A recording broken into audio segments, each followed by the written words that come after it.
अस्सलाम वालेकुम। क्या हाल है आप सब लोगों का। उम्मीद करती हूँ आप सब लोग खैरियत से होंगे और अपना बहुत सारा ख्याल रख रहे होंगे।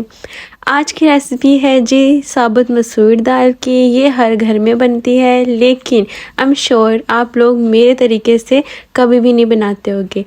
आपको आज मैं ऐसा तरीका बताने लगी हूँ जिसकी वजह से आपकी दाल बहुत लजीज, बहुत क्रीमी बनेगी और ये दाल रोटी के साथ भी उतनी ही मज़े की लगेगी जितनी चावलों के साथ लगती है। चलिए ये चलते हैं इसकी रेसिपी की तरफ।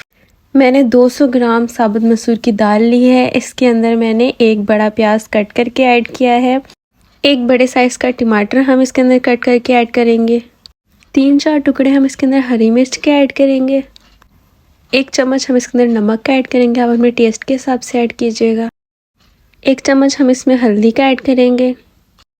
1 चम्मच भर के लाल मिर्च का ऐड करेंगे, आप अपने टेस्ट के हिसाब से ऐड कीजिएगा। 1 चम्मच इसके अंदर हम कुटी लाल मिर्च का ऐड कर देंगे। अब हम अपने अदरक लहसुन का पेस्ट इसके अंदर ऐड कर देंगे। 2 गिलास भर के हम इसके अंदर पानी का ऐड कर देंगे। थोड़ा सा हम इसके अंदर कुकिंग ऑयल ऐड करेंगे। आंच हम ऑन कर देंगे और चम्मच की मदद से हम सारे मसालों को अपनी दाल के अंदर मिक्स कर लेंगे। अब हम अपनी दाल को 15 मिनट के लिए प्रेशर लगा देंगे। 15 मिनट हो चुके हैं। अब हम आंच बंद करके प्रेशर जो है वो खोल देंगे। हमारी दाल ऑलमोस्ट गल चुकी है बहुत अच्छे तरीके से और अब हम इसको चम्मच से अच्छी तरह से मिक्स करेंगे। अगर इसके अंदर हमें थोड़ा सा पानी ज़्यादा लगेगा तो हम आंच तेज़ करके अपने पानी को थोड़ा सुखा लेंगे। हमारी दाल का पानी जो है वो ड्राई हो चुका है। अब हम अपनी दाल को एक पैन में निकाल लेंगे और इसमें आप थोड़ी देर के लिए ठंडा होने के लिए रख देंगे। दाल का टेम्परेचर जब लो हो जाएगा तो हम इसके अंदर हाफ कप दूध ऐड कर देंगे। दूध जो है वो हमारा रूम टेम्परेचर पर होना चाहिए। कोल्ड दूध हम ऐड नहीं करेंगे और ना ही हमारी दाल जो है वो ज़्यादा गर्म होनी चाहिए। इस बात का बहुत ज़्यादा आपको ध्यान रखना है, क्योंकि अगर दूध ज़्यादा ठंडा होगा और दाल हमारी अगर गर्म होगी तो हमारा दूध जो है वो दाल के अंदर फट सकता है और हमारी दाल ख़राब हो सकती है। तो आपको ये ध्यान रखते हुए ही दाल के अंदर दूध ऐड करना है। लो आंच पर हम थोड़ी देर के लिए अपनी दाल को पकाएंगे और अब हमारी दाल जो है वो तैयार हो चुकी है। आंच हम बंद कर देंगे और दाल को हम साइड पे रख देंगे।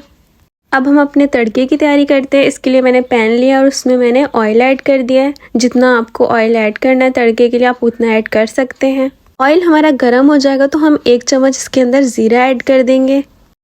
साथ ही हम बारीक कटा हुआ लहसुन का एक टुकड़ा ऐड कर देंगे और साबुत हम इसके अंदर मिर्चें ऐड कर देंगे। मिर्चों को आप कट लगा लीजिएगा, आपके पास जो भी मिर्चें अवेलेबल हो आप वो इस तड़के के अंदर ऐड कर सकते हैं।